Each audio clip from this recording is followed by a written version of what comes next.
दोस्तों, क्या आप जानते हैं कि संसद, लोकसभा, राज्यसभा, प्रधानमंत्री, राष्ट्रपति के अलावा भी हमारे पास कई सारे ऐसे संस्थान हैं जो संविधान के दायरे में रहकर विभिन्न कार्यों को संपादित करते हैं, जैसे कि चुनाव आयोग। चुनाव आयोग भारत में स्वतंत्र और निष्पक्ष चुनाव करवाने के लिए जिम्मेदार है, जैसे कि राष्ट्रीय अल्पसंख्यक आयोग अल्पसंख्यकों के अधिकारों की रक्षा के लिए एक आयोग स्थापित है, जैसे अनुसूचित जाति, अनुसूचित जनजाति आयोग और सबसे इंपॉर्टेंट दोस्तों वित्त आयोग। क्या आप जानते हैं वित्त आयोग का जिक्र अनुच्छेद 280 में है। तो ऐसी ही कुछ संस्थाएं जो हमारे देश के शासन और प्रशासन के लिए आवश्यक हैं, नागरिकों के अधिकारों और उनके हितों की रक्षा के लिए आवश्यक हैं, उन्हीं को हम राष्ट्रीय संगठनों के नाम से जानते हैं, हमारी नेशनल ऑर्गेनाइजेशन के नाम से जानते हैं। ये दो तरह की हो सकती हैं दोस्तों, या तो ये कॉन्स्टिट्यूशनल बॉडी हो सकती है या फिर नॉन कॉन्स्टिट्यूशनल, यानी कि या तो ये संवैधानिक आयोग हो सकते हैं या गैर संवैधानिक आयोग हो सकते हैं। तो ये दोनों में क्या फर्क है, कौन कौन से संवैधानिक आयोग है, कौन कौन से गैर संवैधानिक आयोग है, जानेंगे दोस्तों हम इस लेक्चर के अंदर। मैं सौरभ भारती आप सभी का हार्दिक स्वागत करता हूं डिजिटल तैयारी के हमारे इस चैनल पर। आइए हम इस लेक्चर को शुरू करें। दोस्तों, सबसे पहले देखिए ये राष्ट्रीय संगठन क्या है। देखिए विभिन्न प्रकार के ये जो राष्ट्रीय संगठन है,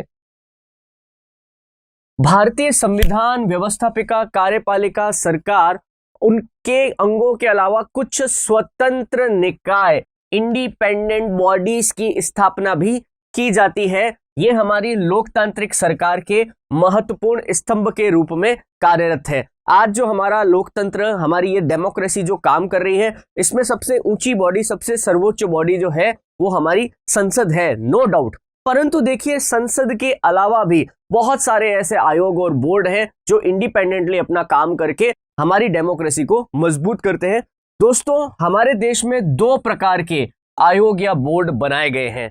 एक तो ऐसे जिनका जिक्र संविधान में संशोधन करके या फिर शुरुआत में जब हमारे संविधान का निर्माण हुआ था तो बकायदा उसमें एक आर्टिकल बना के, एक कानून बना के इन आयोग या बोर्ड की स्थापना की गई थी।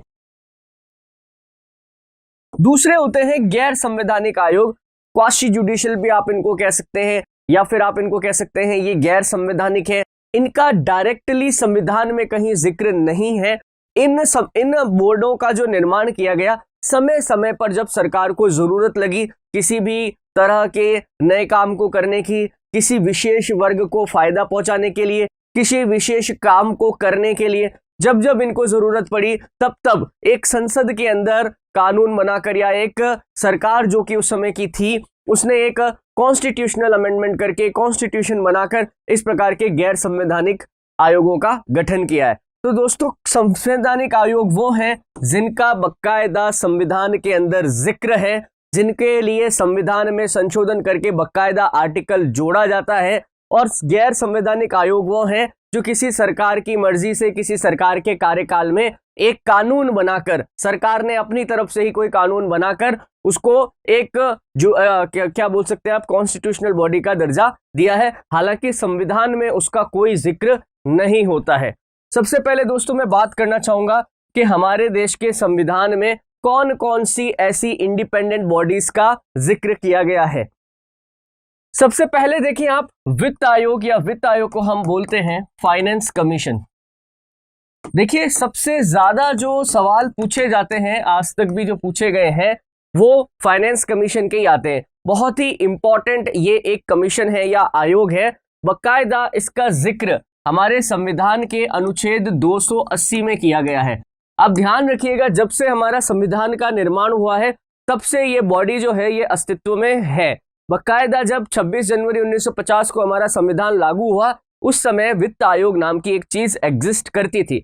वित्त आयोग क्या होता है, इसका गठन कैसे होता है, तो देखिए सबसे पहले तो वित्त आयोग का गठन प्रत्येक 5 वर्ष में या उससे पूर्व भी किया जा सकता है, पर हर 5 साल में एक वित्त आयोग बनता है।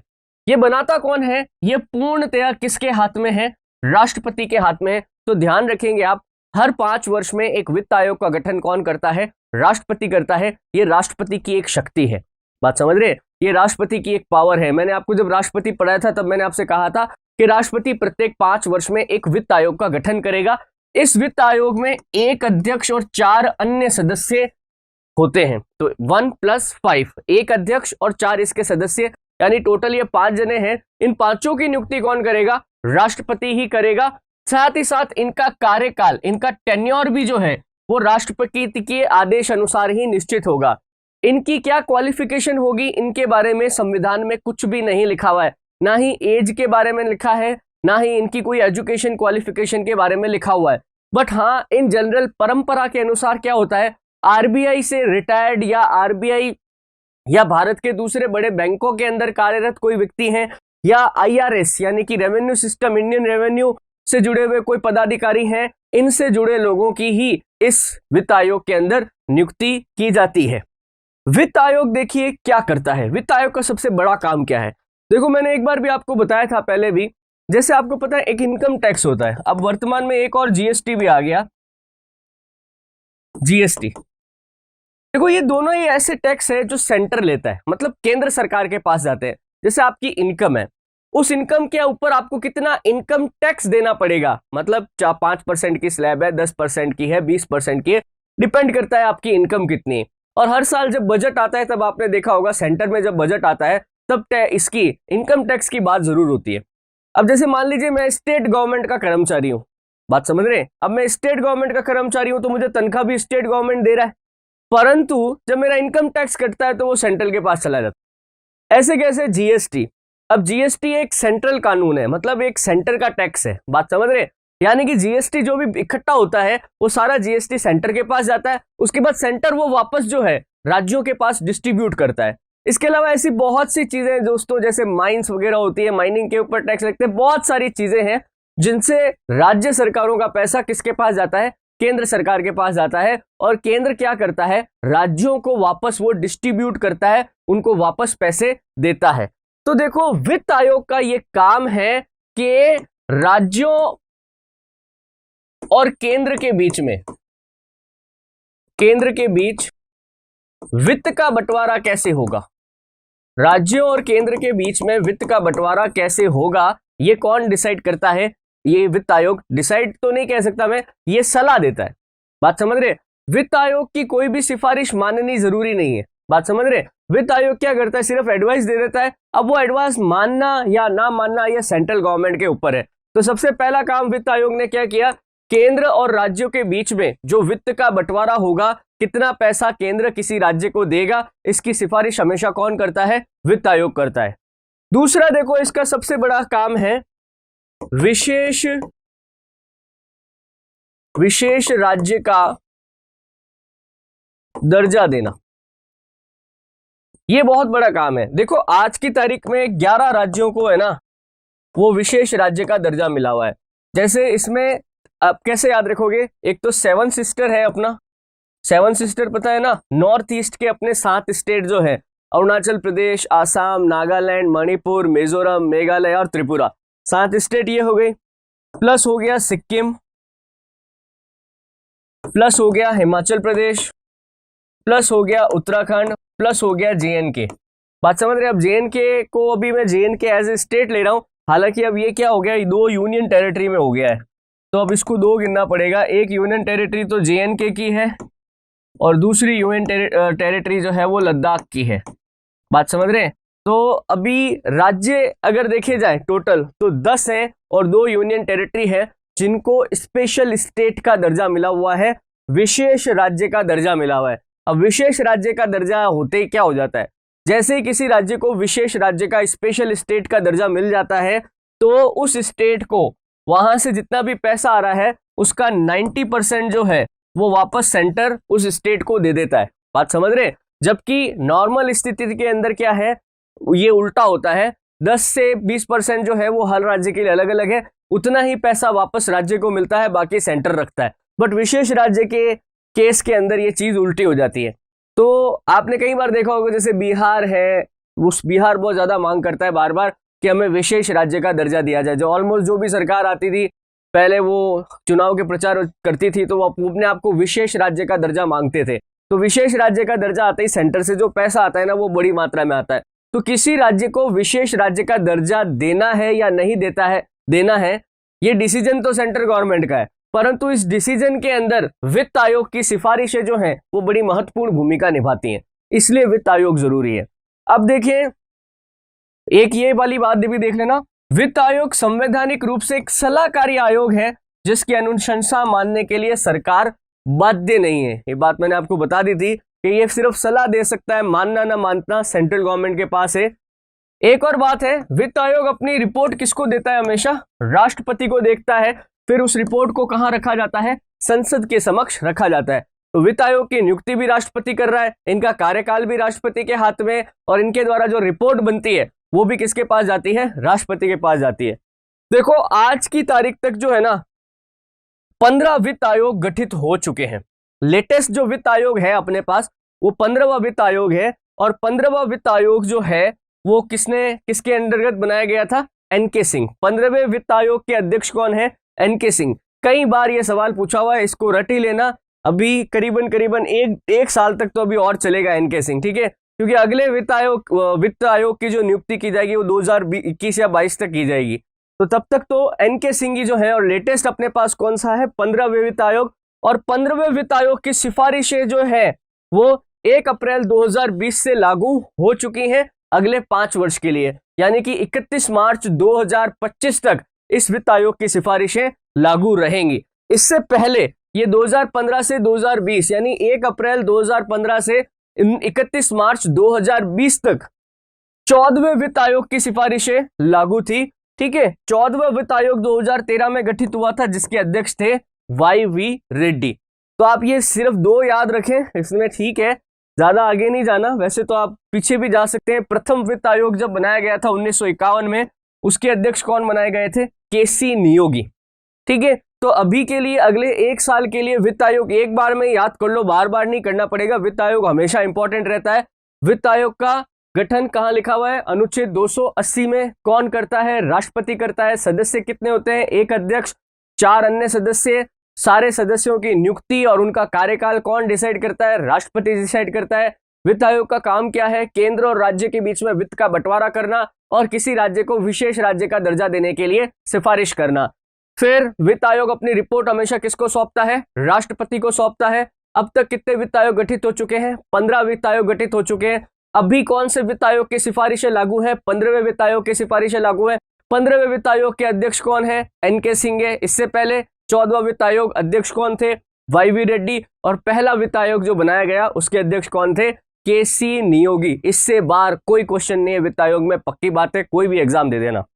नेक्स्ट ले रहा हूं निर्वाचन आयोग, जिसको आप इलेक्शन कमीशन के नाम से जानते हैं। निर्वाचन आयोग को अपन क्या कहते हैं? इलेक्शन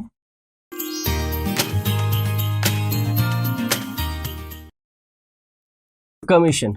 इसको भी आप जरूर याद रखें। इसका जिक्र कहां पर है? अनुच्छेद 324 में है। निर्वाचन आयोग भी एक संवैधानिक संस्था है, इसका उल्लेख किधर किया गया है? अनुच्छेद 324 में। जरूर याद रखना, कई बार पूछा हुआ है। भारत के अंदर जो भी विभिन्न प्रकार के चुनाव होते हैं, चाहे विधानसभा के होते हैं, चाहे लोकसभा के चुनाव होते हैं, ये सभी किसकी निगरानी में होते हैं? चुनाव आयोग की निगरानी में होते हैं। जिस समय आपको पता है चुनाव होते हैं ना, उस समय चुनाव आयोग की शक्ति भारत के राष्ट्रपति से भी ज्यादा होती है। उस समय का जो निर्वाचन आयुक्त है उसके द्वारा लिया गया कोई भी डिसीजन एक कानून की तरह काम करता है, उसको ओवर रूल नहीं किया जा सकता, उन सबको मानना अनिवार्य होगा। वर्तमान में देखो अभी आज की तारीख में क्या है? एक तो चुनाव आयोग में मुख्य चुनाव आयुक्त यानी चीफ इलेक्शन कमिश्नर और 2 अन्य आयुक्त है, मतलब 1+2 है अभी, ठीक है। पर क्या है, समय समय पर है ना इसमें बहुत चेंजेस हुए हैं। मतलब पहले तो चुनाव आयोग 1 सदस्य था, फिर इसको 3 सदस्य किया, फिर 89 में वापस 1 सदस्य किया, 93 में फिर इसको 3 सदस्य कर दिया। पर अपन को तो आज की तारीख का याद रखना है, तो आज की तारीख में आप याद रखना कि आज की तारीख में 1 मुख्य चुनाव आयुक्त और 2 अन्य आयुक्त चुनाव आयोग के अंदर होते हैं। चुनाव आयुक्त की भी जो नियुक्ति होती है ना वो राष्ट्रपति के द्वारा की जाती है। मुख्य निर्वाचन आयुक्त तथा अन्य आयुक्तों की नियुक्ति संसद द्वारा निर्मित किसी विधि के अधीन रहते हुए राष्ट्रपति के द्वारा की जाती है। तो चुनाव आयोग में ये जो निर्वाचन आयुक्त है इनकी भी नियुक्ति कौन करता है? राष्ट्रपति करता है। इनकी सेवा शर्तें और इनका कार्यकाल भी किसके द्वारा निर्धारित किया जाता है? राष्ट्रपति के द्वारा निर्धारित किया जाता है। प्रथम निर्वाचन आयोग का गठन किया गया था? ये अच्छा क्वेश्चन बनता है यहाँ पे। देखो अपना जो इलेक्शन कमीशन है ना, निर्वाचन आयोग, ये बना था 25 जनवरी 1950 को। मतलब अपना आज का जो इलेक्शन कमीशन है ना, कब बना था? 25 जनवरी 1950 को। इसीलिए 25 जनवरी को अपन मनाते हैं मतदाता दिवस। क्या बनाते हैं? मतदाता दिवस। इसको क्या बोलते हैं अपन? Voters day. क्या बोलते हैं? Voters day. हर साल मतदाता दिवस कब मनाया जाता है? 25 जनवरी को मनाया जाता है। ध्यान रखना क्यों मनाया जाता है, क्योंकि 25 जनवरी 1950 को ही अपना आज का जो इलेक्शन कमीशन है वो अस्तित्व के अंदर आया था। नेक्स्ट देखो, इसमें कुछ और इंपॉर्टेंट बातें हैं। हाँ भाई, आज की तारीख में जो है वर्तमान में चुनाव आयोग जो है त्रिस्तरीय है। एक मुख्य निर्वाचन आयुक्त और 2 अन्य आयुक्त आज की तारीख में चुनाव आयोग के अंदर काम करते हैं। चुनाव आयुक्त का कार्यकाल जो है वो 6 वर्ष अथवा 65 वर्ष की आयु तक रहता है। इसको हटाया नहीं जा सकता। इसको हटाने के लिए वही प्रक्रिया होगी जो सुप्रीम कोर्ट के जज को हटाने के लिए होती है। ऐसे नहीं हटा सकते, नहीं तो जब तक वो 6 वर्ष पूरे नहीं कर लेता या 65 वर्ष की आयु तक नहीं हो जाता तब तक वो पद से नहीं हटेगा। और इसको अगर त्याग पत्र देना है तो इसको त्याग पत्र किसको देना होगा? राष्ट्रपति को देना होगा। जब नियुक्ति राष्ट्रपति करता है तो त्याग पत्र भी ये राष्ट्रपति को ही देगा। अपने प्रथम चुनाव आयुक्त जो बनाए गए थे वो बनाए गए थे सुकुमार सेन। अच्छा क्वेश्चन है, याद रखना। प्रथम चुनाव आयुक्त कौन थे हमारे? सुकुमार सेन। आज की तारीख में जब ये लेक्चर मैंने रिकॉर्ड किया है 1/11/2020 तक, तो हमारे मुख्य चुनाव आयुक्त कौन है? सुनील अरोड़ा। अभी इनका कार्यकाल ऑलमोस्ट 1 साल और है, तो अभी ये चलेंगे। अन्य आयुक्त जो हैं आज की तारीख में, अभी अपन ने बात हुई थी ना कि एक तो मुख्य चुनाव आयुक्त चीफ इलेक्शन कमिश्नर होगा और उसके 2 अन्य आयुक्त होंगे। तो राजीव कुमार और सुशील चंद्र जो हैं वो अभी चुनाव आयुक्त में 2 अन्य चुनाव आयुक्त हैं। ओके, आर्टिकल जरूर याद रखो, अनुच्छेद 324, 1+2, एक मुख्य 2 अन्य, है ना। इनका सुनील अरोड़ा का नाम याद रखना, ये पूछेंगे आपसे करंट अफेयर्स के हिसाब से, अच्छा क्वेश्चन हो जाता है ये। ओके, नेक्स्ट देखते हैं अपन संघ लोक सेवा आयोग या यूपीएससी। अब आप में से भी कई लोगों का सपना यूपीएससी का एग्जाम देना होगा। भारत के अंदर सिविल सर्विसेज यानी प्रशासनिक सेवा के एग्जाम कराने वाली सबसे बड़ी संस्था है। तो देखिए, सिविल सेवा आयोग जो बना था हमारा, ये बना था 1926 में। आज का जो मतलब सिविल सेवा आयोग है या ये जिसको आप संघ लोक सेवा आयोग यूपीएससी कहते हो, ये वास्तव में कब अस्तित्व में आया? 1926 में आया। तब इसमें अध्यक्ष के अलावा 4 सदस्य थे। 1935 में जब भारत शासन अधिनियम लागू हुआ तब इसे संघ लोक सेवा आयोग कहने लगे। पहले इसको है ना केंद्रीय लोक सेवा आयोग नाम दिया गया था, सेंट्रल पब्लिक कमीशन दिया बोला था इसको। फिर बाद में जब 1935 का भारत शासन अधिनियम अपन ने पढ़ लिया है, जो आज भी भारत का मतलब एक तरह से आपका जो संविधान है, वो मॉडर्न वाला जो संविधान है हमारा, एकदम उसकी कॉपी पेस्ट ही है 1935 के भारत शासन अधिनियम की। तो 1935 के भारत शासन अधिनियम में इसको अपन ने क्या नाम दिया? संघ लोक सेवा आयोग। तब से लेके आज तक अपन इसको संघ लोक सेवा आयोग के नाम से ही जानते हैं। संघ लोक सेवा आयोग का जिक्र जो है वो अनुच्छेद 315 से 323 में है। इसमें कई सारी शर्तें लिखी हुई हैं। संघ लोक सेवा आयोग के जो अध्यक्ष होंगे और उसके सदस्य होंगे उनके बारे में काफी कुछ यहाँ पे लिखा हुआ है, उनके कार्यकाल, शपथ, सबके बारे में लिखा हुआ है। तो अनुच्छेद 315 से 323 किससे जुड़ा हुआ है? ये जुड़ा हुआ है अपने संघ लोक सेवा आयोग से। संघ के अध्यक्ष और अन्य सदस्यों की नियुक्ति हमेशा कौन करेगा? राष्ट्रपति करेगा। आपको पता हो तो मैंने राष्ट्रपति जब आपको पढ़ाया था तो मैंने राष्ट्रपति की शक्तियां आपको बताई थी और उन शक्तियों के अंदर जिक्र किया था कि राष्ट्रपति जो है संघ लोक सेवा आयोग के अध्यक्ष और उनकी सदस्यों की नियुक्ति करता है। तो ये उसी की बात हो रही है। इसका ये स्थापना याद रखना 1926, ये कई बार पूछा हुआ है कि हमारा जो संघ लोक सेवा आयोग है यूपीएससी है, इसका गठन कब हुआ या इसकी स्थापना कब हुई? 1926 में। नेक्स्ट देखिए, कार्यकाल क्या होता है?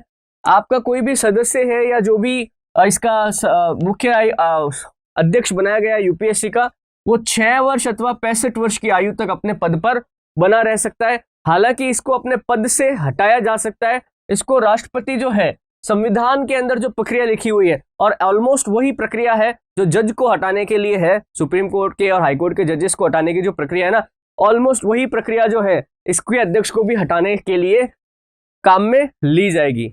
ग्रुप ए, ग्रुप बी, देखो आजकल क्या हुआ है कि पहले ग्रेड पे होता था, अब ग्रुप ए और group B, group C, group D ऐसे भर्तियां कर दी है। ऑलमोस्ट जो आप देखिए चतुर्थ श्रेणी कर्मचारी होते हैं वो ग्रुप डी है। उससे ऊपर आप जाएंगे तो क्लर्क वर्ग आता है, लिपिक वर्ग आता है, वो ग्रुप सी है।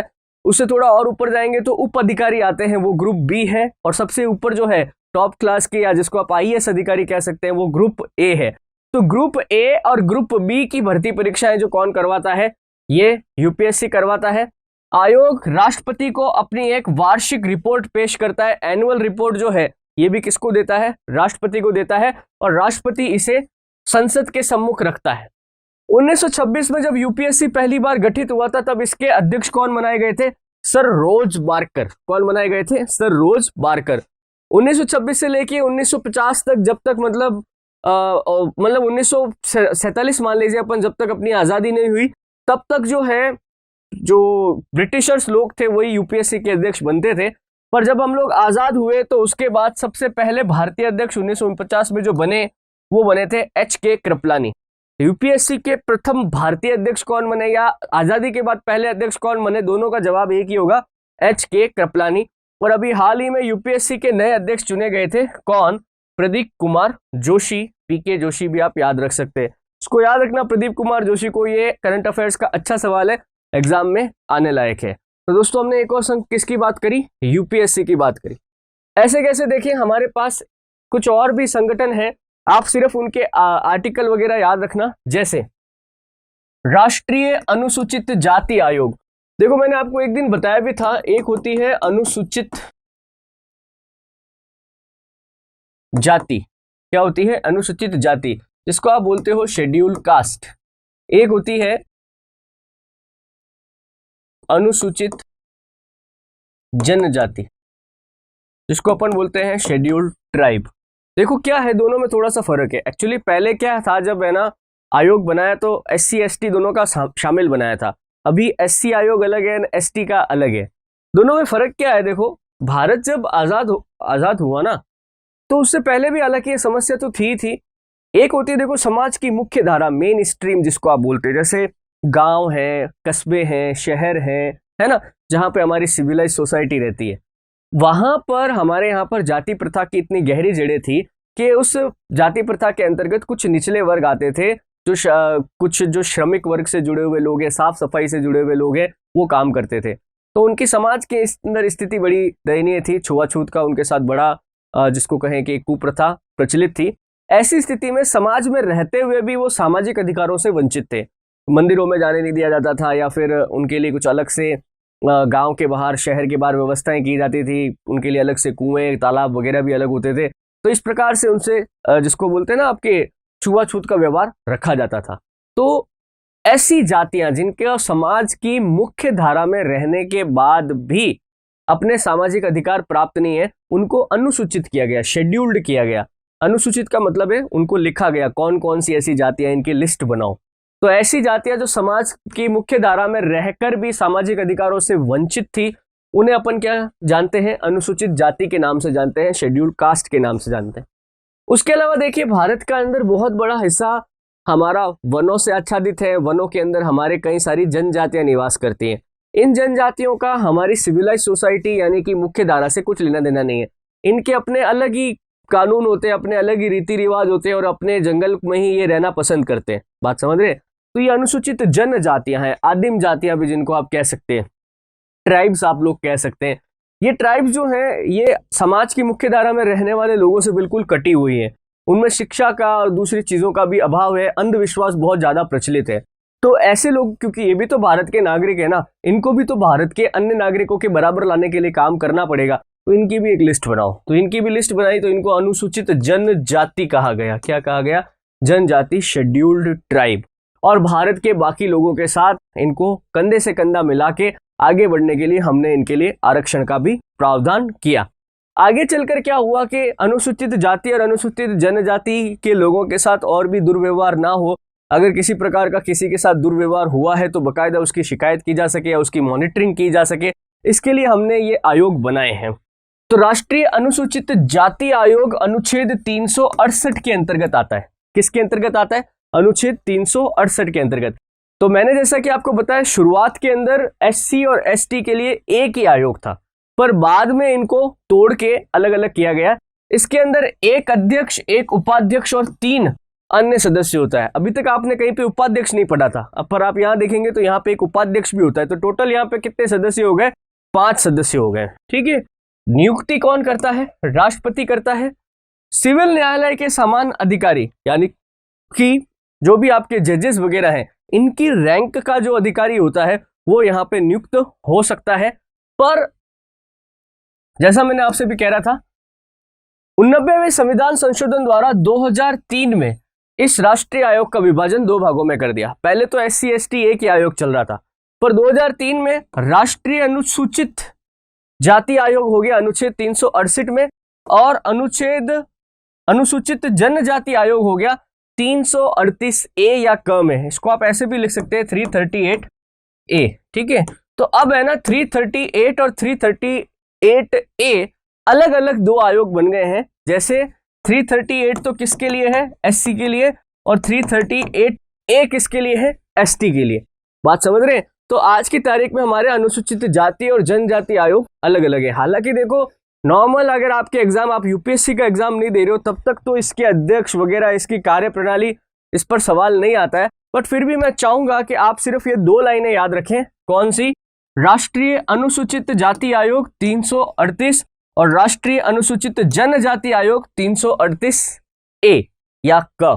और इनकी नियुक्ति किसके द्वारा होती है? इनके अध्यक्षों की और सदस्यों की नियुक्ति कौन करता है? राष्ट्रपति करता है। बस, इससे ज्यादा आप याद ना रखें, इतने में आपका काम हो जाएगा। एक आयोग और रह गया, उसको भी मैं यही कर लेता हूं। देखिए, हमारे संविधान के अंदर हमने इस बात की व्यवस्था करी कि जो समाज के अंदर पिछड़े हुए वर्ग हैं या माइनॉरिटीज या अल्पसंख्यक वर्ग के लोग हैं, उनके अधिकारों का कभी हनन नहीं हो, उनको कभी भी भारत में रहते हुए किसी प्रकार की असुरक्षा का भाव नहीं हो। इसीलिए हमने क्या किया? राष्ट्रीय अल्पसंख्यक आयोग का भी गठन किया गया है, राष्ट्रीय नेशनल माइनॉरिटीज कमीशन। बात समझ रहे हैं? अब देखो यार, इसमें एक बात तो मैं क्लियर कर दूं आपको, माइनॉरिटी कौन है, क्या उसका आधार है, अल्पसंख्यक अपन किसको कहेंगे, इस बारे में यार अपना संविधान मौन है। मतलब इसमें अपने संविधान में कुछ नहीं लिखा हुआ है, मतलब कोई डेफिनेशन नहीं है, कोई जनसंख्या वगैरह की कुछ नहीं है। एक जनरल अपना अजम्पशन है, जनरली जैसा मैं बता रहा हूँ कि भारत में हिंदू आबादी बहुत ज़्यादा है, वो बहुसंख्यक है। उसके अलावा जो अन्य धर्म के लोग हैं वो सभी माइनॉरिटी है। एक जनरल अजम्पशन है। मतलब मैं कह रहा हूं आपको कि संविधान के अंदर माइनॉरिटीज या शब्द का या माइनॉरिटीज कौन होंगे इसकी कोई व्याख्या नहीं की गई है। तो एक नॉर्मल उसके तहत अपन क्या करते हैं, 1992 के तहत 5 धार्मिक समुदाय मुस्लिम, ईसाई, सिख, जैन, बौद्ध और फारसी को अल्पसंख्यक अधिसूचित किया गया है। एक्चुअली इसमें क्या है, ये जैन नहीं आएगा, ये जैन 1 मिनट हटा रहा हूं मैं। ठीक है। इनको शुरुआत के अंदर क्या था, मुसलमान, ईसाई, सिख, बौद्ध और फारसी, इन्हें अल्पसंख्यक अधिसूचित किया गया, परंतु बाद के अंदर जैन धर्मावलंबियों को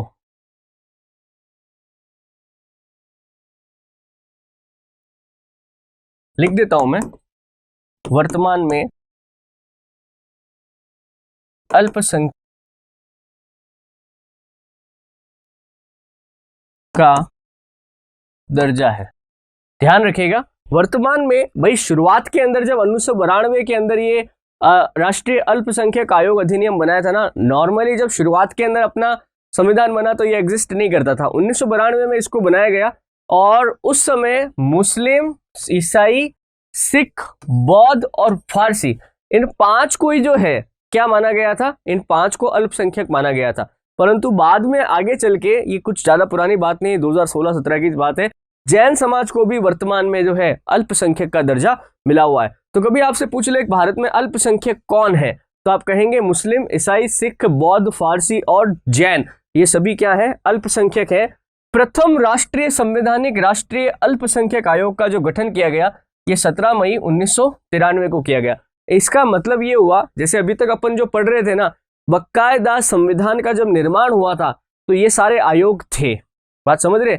ये वाला जो आयोग है अपन ने 1993 के अंदर संवैधानिक संशोधन करके ऐड किया है, उससे पहले ये था नहीं। इसमें क्या होते हैं, एक अध्यक्ष, एक उपाध्यक्ष और 5 अन्य सदस्य होते हैं, जैसे SC ST वाले में वैसे ही माइनॉरिटी वाले में। और ये सारे किसके द्वारा नियुक्त किए जाते हैं, राष्ट्रपति के द्वारा ही नियुक्त किए जाते हैं। तो दोस्तों, ये आपने कुछ आयोग मुझसे पढ़े जिसके अंदर मैंने बात करी कैसे ये काम करते हैं, क्या काम होता है, संविधान के किस अनुच्छेद में इसका जिक्र है वगैरह। दोस्तों ये सिर्फ संवैधानिक आयोग थे, है ना, जिनके लिए हमने बकायदा संविधान के अंदर एक जगह निर्धारित करी है, बकायदा कोई संवैधानिक संशोधन करके, या नॉर्मली जब शुरुआत के अंदर इनका निर्माण हुआ था तो संविधान के अंदर एक अनुच्छेद बना के हमने इनको स्थान दिया था। परंतु कुछ और ऐसी बॉडीज हैं जिनका जिक्र संविधान में नहीं है, परंतु फिर भी वो एक आयोग के रूप में अपना काम स्वतंत्र रूप से करते हैं।